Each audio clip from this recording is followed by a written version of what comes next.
warahmatullahi wabarakatuh. Alhamdulillah, Waalaikumsalam warahmatullahi siang hari wabarakatuh. ini kita diberikan kesehatan, dan kesempatan sehingga bisa berkumpul kembali dalam kegiatan pembelajaran sebagaimana semestinya kita lakukan setiap hari. Anak-anakku yang saya banggakan, alhamdulillah semuanya sehat-sehat semua. Saya lihat wajah-wajahnya sehat-sehat. Tapi wajar ya, kalau ini kan pada siang hari tentunya rasa ngantuk itu hal yang wajar. Oleh karena itu, kita senam sedikit. Tapi sebelum kita mulai senam, coba posisi duduknya dicari yang nyaman. Posisi duduknya kita cari yang nyaman. Kalau nyaman nanti kan enak, tidak ganggu ketika menggerakkan badan dan sebagainya. Baik, mulai silakan diikuti arahan yang dari Bapak. Yang pertama, coba tangan kita rentangkan semua. Kita rentangkan ke kiri dan ke kanan, ke kiri. Kalau rasanya leher itu bunyi-bunyi ya, begitu. Ya itu menunjukkan kita olahraganya masih kurang. Ada Ika, Alifaksi, ada Fatimah, ada Muhammad Farid, ada Buzana, ada Nur Hamidah Panca. Sebelum kita masuk ke materi pembelajaran, baiknya kita berdoa. Tadi karena saya sudah melakukan absen, sekarang kita berdoa karena sudah hadir semua. Silakan Ketua kelas memimpin doa. Assalamualaikum warahmatullahi wabarakatuh. Selamat siang semuanya. Assalamualaikum warahmatullahi wabarakatuh. Sebelum memulai pelajaran pada siang hari ini, ada baiknya kita berdoa. Menurut agama dan keyakinan masing-masing, berdoa dimulai. Berdoa selesai. Terima kasih. Mudah-mudahan sudah kelihatan semua ya. Sudah, Pak. Sudah, Pak. Sudah, Pak. Mata pelajaran kita adalah pemrograman dasar. Topik yang mau kita angkat hari ini adalah algoritma pemrograman. Namanya sudah pasti kenal semua ya. Ada kompetisi dasar. Di kompetisi dasar ini yang pertama, bagaimana menerapkan alur logika program komputer. Karena kita adalah kelas komputer, walaupun kalian baru pertama menerapkan alur logika, saya harap ini menjadi pelajaran yang menarik buat kita semua. Terus di kompetensi praktiknya, kita nanti bisa membuat alur logika pemrograman komputer. Alur ya, bahasan tadi alur berarti kan step by step dan sebagainya. Jelas? Sudah, Pak. Yang kedua itu kita nanti menerapkan algoritma pemrograman dalam menyelesaikan masalah. Masalah seperti apa kita lihat bersama. Yang ketiga, indikatornya adalah menjelaskan algoritma pemrograman menggunakan flowchart. Kalau belum flowchart, nanti akan memberikan penjelasan. Terus menerapkan flowchart dalam menyelesaikan masalah. Jadi ujungnya permasalahan itu kita bisa selesaikan dalam algoritma. Praktikumnya nanti kita membuat alur program menggunakan teks. Jadi masih bahas sehari-hari ya. Yang berikutnya kita nanti membuat program menggunakan flowchart.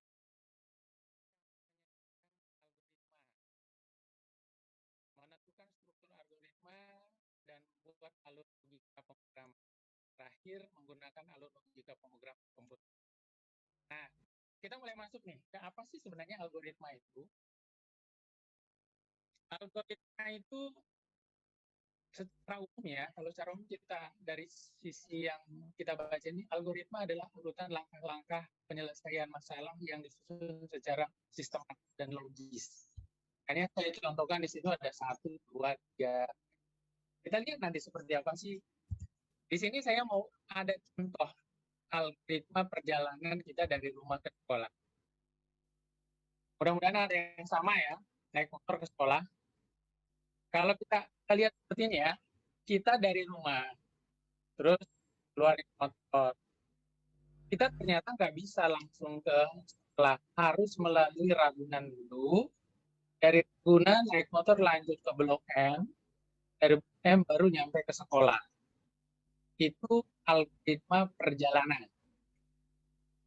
Jadi sehari-hari sebenarnya kita lakukan, namun mungkin kita tidak terlalu memahami bahwa itu adalah sebuah algoritma. Jadi pertanyaannya nanti, kenapa kita harus belajar algoritma?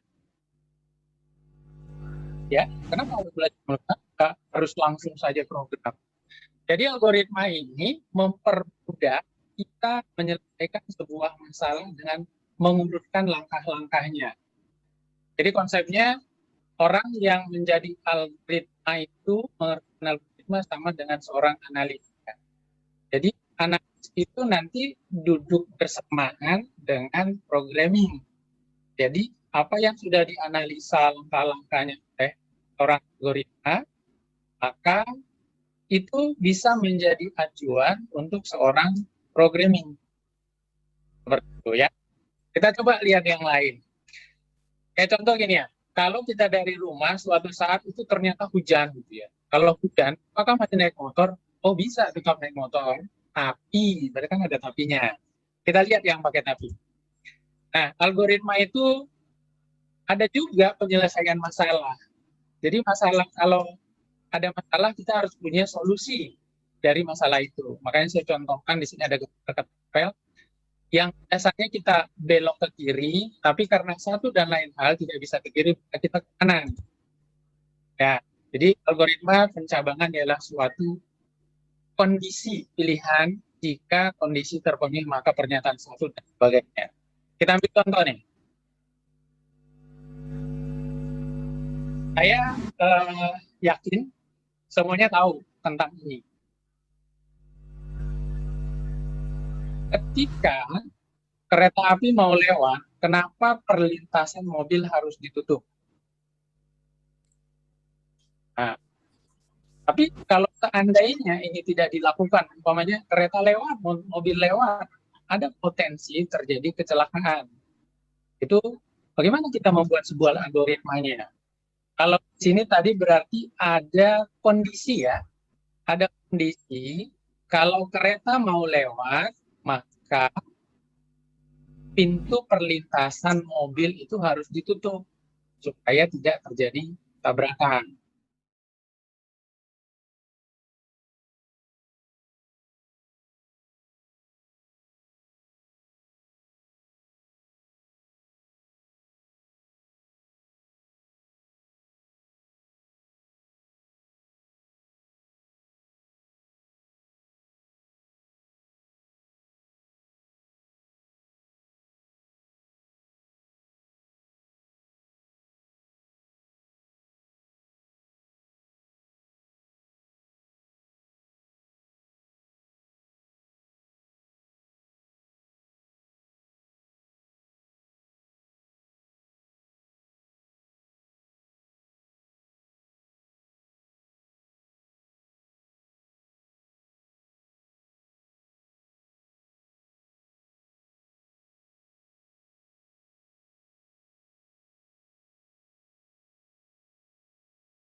Tadi ada yang tanya kan baru gambaran tadi. Gambarannya tadi yang saya sampaikan seperti itu.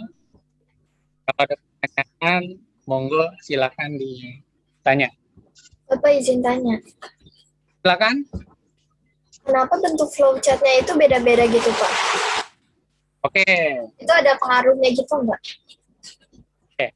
Baik, terima kasih. Memang kita belum nyampe ke materi itu. Saya belum menjelaskan itu. Tetapi saya mencoba memancing bahwa flowchart itu seperti ini. Artinya kalau ada yang bertanya, dari tadi kan berarti menyimak ya. Menyimak apa yang saya sampaikan.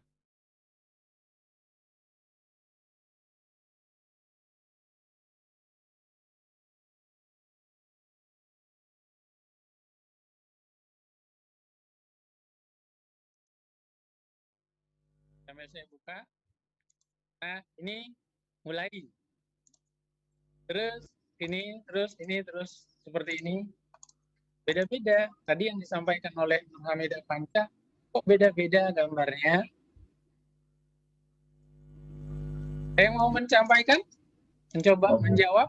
Memang belum pernah kita pelajari, tapi modelnya sudah beda. Silakan Rifki. perbedaan simbol dalam flowchart itu buat memudahkan kita memahami isi flowchart. Misalkan kayak belah ketupat gitu, jadi kita tahu kalau itu sebuah keputusan decision kayak tadi ya, dia bisa punya dua output ya atau tidak. Terus kalau misalkan yang satu lagi yang di atasnya itu kayak buat nyimpan sebuah data, jadi kita bisa tahu oh ini dia nyimpan sebuah data, terus lanjut oh ini dia ngelakuin sebuah proses, oh ini dia ngelakuin sebuah keputusan kayak gitu. Oke, terima kasih. Kita berikan Makasih, aplaus buat Rizky. Rizky Pujana ya. Mulai.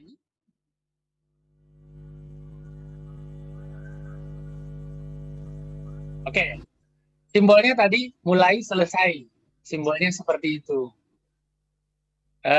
Terus proses simbolnya seperti itu. Mulai selesai itu kalau katanya di sini notasi ialah digunakan untuk menunjukkan awal dan akhir suatu algoritma.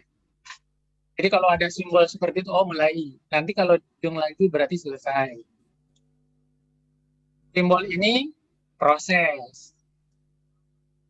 Yang berikutnya, kalau ada seperti ini, sudah pasti pilihan. Jadi buat yang paham, artinya yang paham dengan simbol-simbol ini, kalaupun tulisannya nanti bukan pilihan terus, oh dia sudah tahu bahwa itu adalah simbol untuk pilihan. Berikutnya, ada input atau output. Nanti sambil dibaca ya notasinya. Kalau panah itu wajib ada, itu menunjukkan arah. Arahnya itu, kan kalau tadi kan ada arahnya itu ke kiri, ada ke bawah, atau ke kanan gitu ya. Jadi menunjukkan arah. Yang custom ini mungkin masih jarang kita gunakan, dan subproses mungkin masih jarang kita gunakan untuk kasus permulaan ya, untuk kasus pertemuan kita pada hari ini. Pada hari ini yang masih banyak kita gunakan adalah simbol mulai selesai, proses, pilihan, output, dan arahnya. Gimana tadi Nur Hamidah Panca? Alhamdulillah sudah jelas, Pak. Algoritma pengecekan sebuah nilai. Ini supaya kan saya mulai masukkan sebuah nilai. Nilainya berarti yang kita masukkan sembarang. Umpamanya nilai kita berikan ini 10 ya. Jika nilai lebih besar dari 10, maka lanjutkan ke baris yang keempat. Nah, jika sebaliknya lebih kecil dari 10, lanjutkan ke baris kelima. Kalau kasus ini, kita lanjutnya kemana? Lanjutnya ke baris 4 atau baris kelima. Kan operator logika waktu pertemuan sebelumnya rasanya sudah pernah kita pelajari ya? Boleh coba jawab, Pak? Boleh. Silakan. Harusnya dia nggak komentar karena lambangnya itu lebih besar sama lebih kecil, nggak ada yang sama dengan 10 sih, Pak. Oke. Jadi ini 10, ini berarti 10 ya. Dalam hal ini dia nilainya 10 nih sekarang. Iya, 10 apakah lebih besar dari 10? Tidak, Pak. Sama, Tidak. Pak. Tidak ya. Nah, sekarang kita ganti nilainya jangan 10 deh, jadi 12. Jadi 12. Ini berubah nih, sekarang jadi 12. 12 itu lebih besar dari 10? Iya. Nah, jadi kalau iya, maka kita pindah ke berhasil. Ini algoritma. Kita membuat sebuah urutan. Urutannya mulai masukkan nilai, terus ada pengkondisian ini, pengkondisian tadi yang ini. Nah, ini hasil. Hasilnya berhasil dalam bentuk komentar. Kalau sebelum kita masuk ke bahasa program, nanti kita bisa pascal atau nanti kita contohkan dalam bentuk Excel supaya lebih mudah. Karena di pertemuan berikutnya kita baru mulai masuk instalasi bahasa pemrograman. Kita cari contoh yang mudah-mudah nanti. Nah, kalau sudah selesai di sini ya, di nomor baris 6 kita tulis selesai. Dalam bentuk flowchart kita lihat. saya sampaikan juga ya. Artinya menulis flowchart itu boleh nggak dari kiri ke kanan? Boleh. Terus boleh nggak dari bawah, sorry, dari atas ke bawah? Itu boleh. Tapi ideal-idealnya mungkin paling nyaman bacanya barangkali dari atas ke bawah. Ya. Teknik juga boleh. Ini benar. Tadi mulai, benar ya. Di sini kita lihat mulai. Terus input nilai X. Oh, input. Terus panah ke pengisian. Apakah X lebih besar dari 10? Kalau ya, tulis sukses, selesai. Kalau ya, tulis gagal, selesai. Tapi bisa juga tanpa ada proses di sini, langsung keluar. Jadi seolah-olah nanti nggak ada komentar apa-apa. Nggak ada komentar. Pokoknya kalau bukan lebih besar dari 10, selesai juga. Gitu ya. Seperti itu. Oke, sampai sini ada yang mau bertanya dulu? Nah, kalau misalnya yang gagal tapi nanti masih ada cara lain gitu, itu Kalau balik ke gagal? atas. Misalnya. Cara lain lagi? Biar baru selesai. Ya, Pak. Atau mungkin misalkan kalau nggak memenuhi syarat apapun, dia bakal balik lagi ngambil input nilai, bisa nggak sih gitu. Oke. Opsi lain gitu. Gini ya. Tapi mungkin di pertemuan berikutnya akan kita buat lebih detail. Nanti sekarang saya sampaikan gini ya. Jadi contoh gini ya. Atau sebelum saya kasih contoh, kalau Ripki kebayang nggak kalau yang melakukan ulangan? Contohnya kira-kira di mana ya? Cukup kebayang sih. Kalau Ada yang punya contoh atau yang lain? Kalau seandainya gini kan, kalau X lebih besar dari 10, langsung selesai kan? Tetapi kita menginginkan kembali lagi, pengecekan kembali. Dalam kehidupan sehari-hari kita apa ya kira-kira? Ada yang kebayang? Nah, Berangkat ke sekolah, Pak. Oke, berangkat ke sekolah. Kalau tidak berangkat ke sekolah, maksudnya gimana? Kalau tidak berangkat, itu gimana? Misalnya naik kendaraannya sih, Pak. Tapi Coba. tadi sama yang kayak dicontoh di awal gitu. Yang misalnya biasanya naik motor. Suatu hari itu hujan gitu. Ya opsi lainnya naik bus atau naik taksi gitu. Oke. Itu ya, tadi contoh. Tapi kalau tadi bahasannya perulangan itu, saya contohkan ini. Kalian pada saat masuk e-learning, pada saat kita masuk e-learning kan disuruh mengisi username, terus mengisi password. Seperti itu ya. Benar? Nah, ini nih saya contohin. Ya, benar. Kelihatan kan? Di sini saya menulis. Ini karena komputer saya selalu saya simpan gitu biar repot. Saya ngarang nih. Saya coba ngarang ya. Saya ngarang. Terus passwordnya saya login dong. Kan invalid. Kalau tadi ketika salah dia keluar. Tapi kalau ini ketika salah dia munculin lagi. Dia cuma ngasih tahu salah. Tapi menunya nggak ditutup. Contoh yang kita buat tadi di sini itu ketika salah ya sudah langsung selesai, gagal selesai gitu ya. Kalau nanti supaya terjadi mengulang, maka panahnya dari sini ke sini. Gimana bikinnya? Coba saya. Mudah-mudahan ini. Ini. Jadi dari sini kita tarik ke sini. Ya. Ya, kurang lebih kayak gitu ya, tapi ini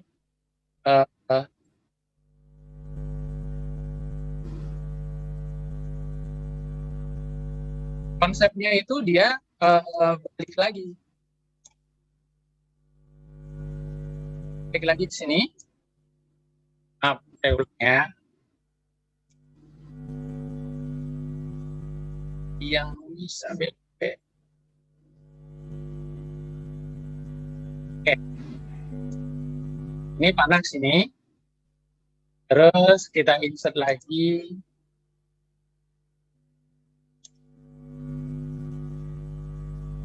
Jadi dari sini dia ke sini. Jadi dari sini kalau kita bukan mau selesai mau melakukan ulang berarti dia muter ya.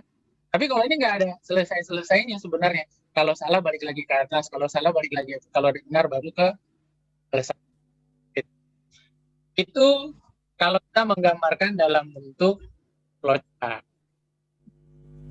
Jadi ini kita kerjakan sama-sama.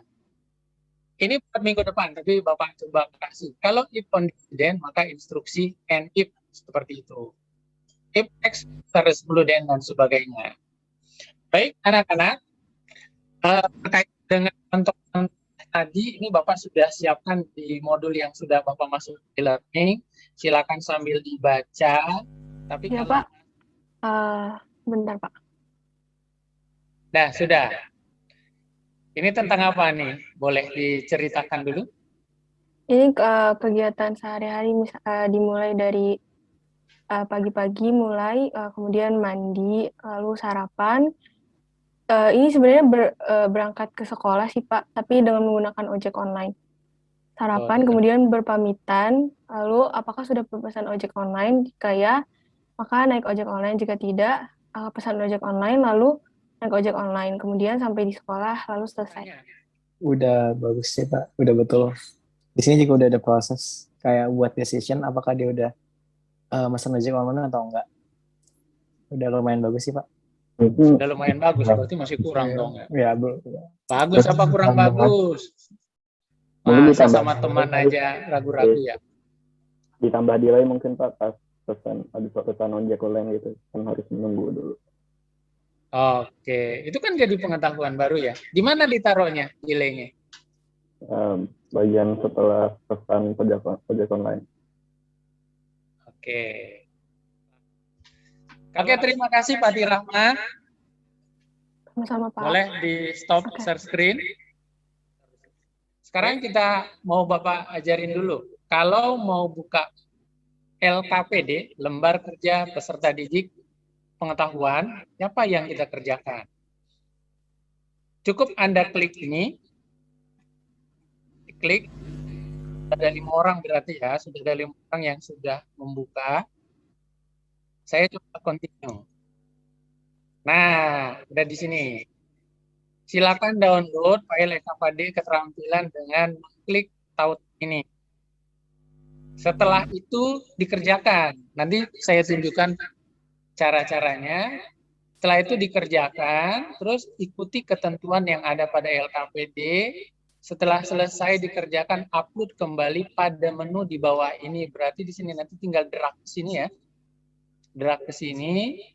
Terus sebaik-baiknya tipe file itu PDF.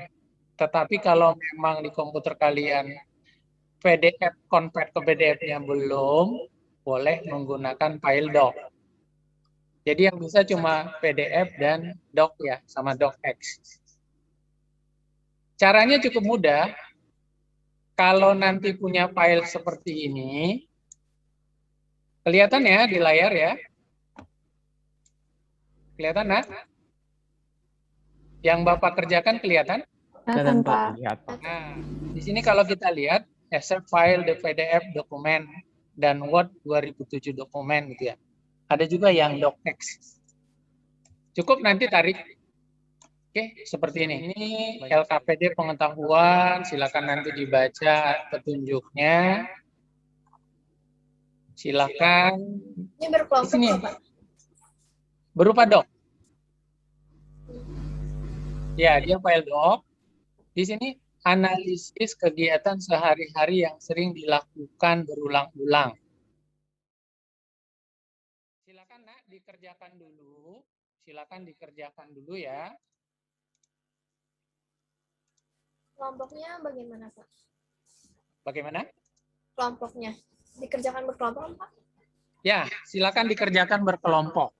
Kelompoknya boleh menentukan sendiri, boleh juga kita tentukan bareng-bareng.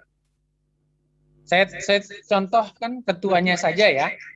Nanti ketuanya ada Haikal, ketua kelompoknya. Terus ada Rifki Bujana. Yang kelompok ketiga ada Evan. Nanti Evan silakan dicari temannya. Strategi sebenarnya kalau ada tugas seperti ini, yang bisa kita lakukan, file yang tadi masukkan di Google Doc itu baru nanti dikerjainnya bareng-bareng. Itu jauh lebih praktis. Tapi silakan. Sudah terlihat, Pak? Sudah terlihat. Oke, Pak, tadi yang nomor 1, kan saya menganalisis kegiatan sehari-hari yang sering dilakukan berulang. Itu sih saya lebih ke masukin keseharian sih, Pak, dari bangun tidur sampai tidur lagi nanti malam. Jadi kan kalau misalkan sesuai daily routine saya, pertama tuh bangun tidur, mandi, habis itu sarapan, membuka laptop, karena kan PJJ, jadi membuka laptop, habis itu sekolah, makan siang, mandi sore, makan malam, sikat gigi, tidur, dan selesai. Seperti itu sih, Pak, untuk kegiatan sehari-hari yang sering dilakukan berulang-ulang. Oke, saya tanya dulu deh sebelum. Ya, Pak. Dari mulai bangun tidur, mandi, sarapan. Ini nggak sholat nih, Haikal nih. Oh, ya, mungkin nggak dimasukin aja sih, Pak, sholat. Tapi sholat ya? Sholat, Pak. Sholat. Ya khawatirnya nggak sholat. Ya, Enggak, lanjut, Pak, sholat, Haikal. Oke, ini yang 25. Yang nomor 2 itu untuk yang buat algoritma menghidupkan komputer dan mematikan komputer sesuai ketentuan yang benar. Nah, kan kalau komputer itu kan ada monitornya. Jadi pertama nah kita terus ngecek dulu monitornya itu posisinya masih off atau enggak. Kalau misalkan masih off, kita nyalain dulu. Habis itu kita tekan tombol power di CPU-nya, habis itu baru komputernya nyala dan selesai. Itu buat menghidupkan. Ya. Nah, sedangkan untuk mematikan lebih ribet karena kan udah ada aplikasi yang berjalan. Jadi ketika mematikan komputer, kita usahain dulu semua aplikasi itu yang berjalan itu kita tutup dulu, kita end semua task-nya.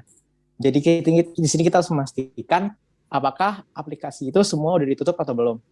Nah, kalau udah ditutup, kita tinggal klik logo Windows di pojok kiri bawah, nanti ada logo power, kita klik turn off, habis itu selesai. Sebentar. Ya, kalau Pak. Yang lain matiin komputernya kayak gitu nggak? Coba yang lain boleh. Siapa tahu ada yang caranya sih, berbeda ya, langsung dibanting, mati juga itu. Iya.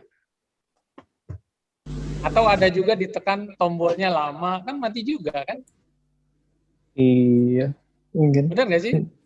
Baterainya habis duluan, Pak. Tapi baterainya habis duluan. Tapi kan ya biasanya sih kalau yang ketentuan yang benar seperti ini sih, Pak. Mungkin kalau yang nggak pakai Windows beda, yang pakai Mac atau Linux. Oke ya. Jadi pada prinsipnya sudah disampaikan. Yang berikutnya. Oke, selanjutnya kan nomor 3 ini disuruh buat flowchart yang berdasarkan nomor 2 ini, Pak. Jadi saya juga udah bikin. Saya langsung bikin digital. Ya, Pak. Bisa.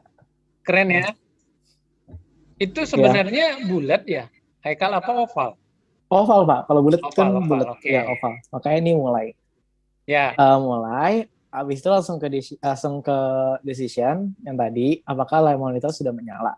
Kalau emang misalkan dia belum menyala, kita harus nyalain monitor dulu, baru tekan tombol power. Tapi kalau emang udah nyala, kalau misalkan dia true atau iya, berarti kita tekan tombol power, maka outputnya komputer akan menyala dan selesai. Seperti itu, Pak. Dipersilakan, ada yang mau mencoba mengambil kesimpulan apa yang kita pelajari hari ini kaitannya dengan kehidupan kita sehari-hari. Mungkin saya dapat menyampaikan kesimpulan dari saya, Pak. Baik, silakan Evan. Oke, baik, terima kasih Pak Arif. Mungkin dari saya sendiri kesimpulannya itu mungkin kita ambil dari sisi untuk pemrograman dulu. Flowchart itu dapat membantu untuk menggambarkan atau untuk mensimplifikasi bagaimana kita untuk urutan penyelesaian suatu masalah.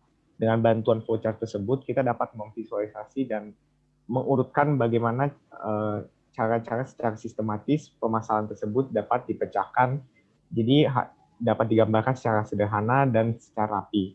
Kemudian dalam kehidupan sehari-hari ini dapat diaplikasikan juga seperti dalam memecahkan masalah sehari-hari. Contohnya tadi seperti bagaimana cara urutan menyalakan komputer atau pergi ke sekolah, ini dapat juga digambarkan dalam urutan flowchart, di mana permasalahannya itu dapat diurutkan dan digambarkan secara berurut dan sistematis.